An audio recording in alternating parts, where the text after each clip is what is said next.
રાજ્યમાં ગરમી અને વરસાદ અંગે અંબાલાલ પટેલે આગાહી કરી છે. આગામી દિવસોમાં આખા રાજ્યમાં અને એમાં પણ ખાસ કરીને સૌરાષ્ટ્રમાં ગરમીનો પારો ઊંચકાશે તેવી શક્યતા વ્યક્ત કરવામાં આવી છે.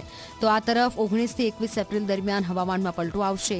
રાજ્યના કેટલાક ભાગોમાં વાતાવરણ બદલાશે. ક્યાંક ગાજવીજ સાથે કમોસમી વરસાદ પડી શકે છે.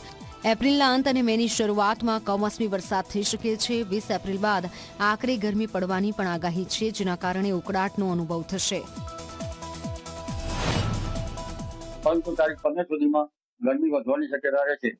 લગભગ ઉત્તર ગુજરાતના ભાગમાં 41-42 ડિગ્રી સેલ્સિયસ જેવું મહત્તમ તાપમાન થઈ શકે અને લગભગ મધ્ય ગુજરાતના ભાગમાં પણ 42 ડિગ્રી સેલ્સિયસ ઉપર જેવું થઈ શકવાની શક્યતા રહે. 16 થી 22 અને 26 તારીખ આસપાસમાં હવામાનમાં પલટો આવશે.